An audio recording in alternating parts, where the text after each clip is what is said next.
So the Chris Rock and Will Smith slap was the highlight of the Oscars last year, and it looks like Chris is still holding a very strong grudge against Will. He recently went on a wild rant against Will, and you guys are not gonna believe the crazy reason that Chris has vowed to hate Will Smith forever. It has been almost a year since the slap that shocked the whole world, and by that we're talking about the time that Will Smith went on stage at the 2022 Oscars and smacked the living daylights out of Chris Rock because Chris joked about Jada's alopecia.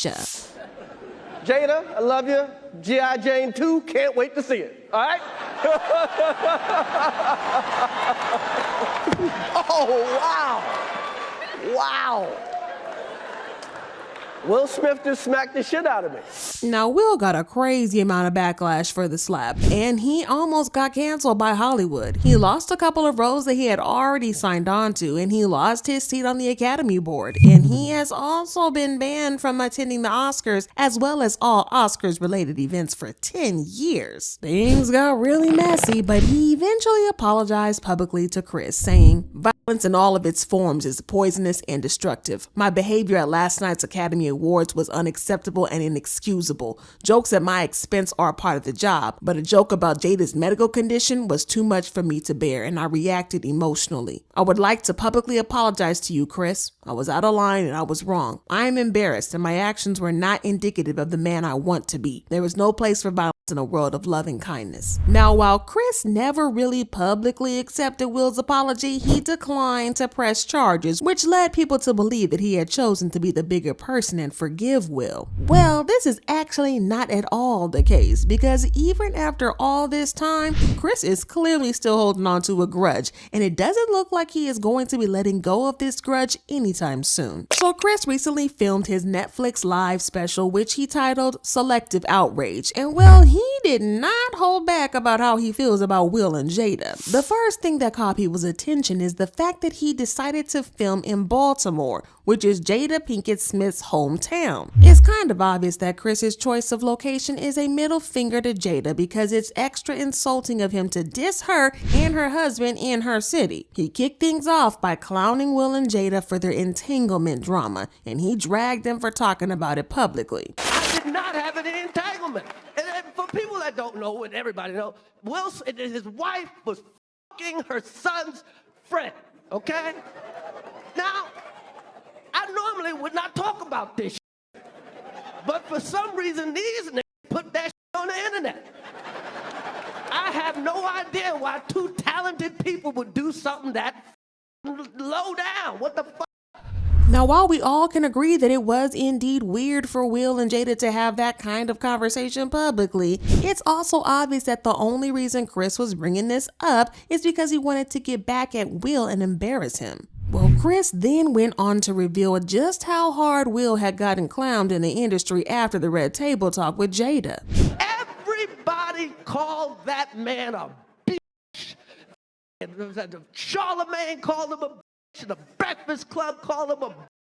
And The View and The Talk and every rapper and the Drink Champs called him a fucking bitch. Chris then claimed that the real reason Will had hit him is that Will was tired of being called weak by the world. So he took the chance to defend Jada and try to prove his masculinity. And who's he hit? Me. He know he could beat. That is some bitch ass shit. He then revealed why he didn't hit Will Smith back. And a lot of people go, "Chris, how come you didn't do nothing back? How come you didn't do nothing back that night?" Because I got parents. That's why. Because I was raised. And you know what my parents taught me? Don't fight in front of white people. As we said, it's obvious that Chris is still holding on to a lot of grudge over the incident, even though he chose not to press charges. Interestingly though, this is not the first time that he had talked about the incident on stage. When Dave Chappelle got tackled by a fan on stage at a show last year, Chris went on stage and said, "Was that Will Smith?"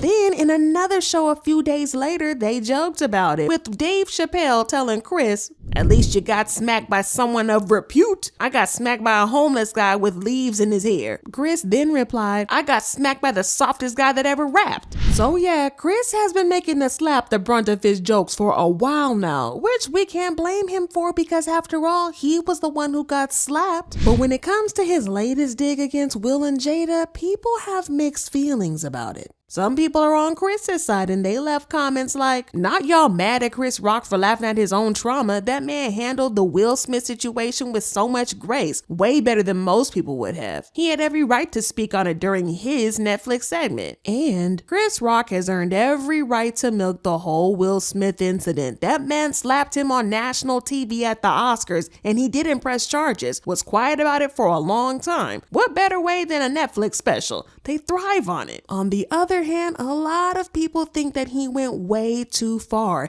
and they said misogynoir in comedy is Chris Rock joking that black people don't fight in front of white people, while proceeding to call a black woman a B in front of white people after being slapped for disrespecting a black woman's hair in front of white people at another event. And within an hour of the slap, Will Smith took on an exceedingly remorseful tone that he seldom dropped for the last year, and Chris Rock has managed to spin this entire career-reviving feud based on nothing. So from his latest rant, it looks like Chris Rock has zero plans to forgive Will Smith as long as he can keep milking the situation and making as much money as he can from it. He's securing the bag, so it seems he's going to keep that grudge going as long as possible, no matter how messy the situation gets. We know that it's only going to get messier from here because it's only a matter of time before Chris comes for Will yet again. But while we wait for that, you guys need to check out this other messy drama in the next video.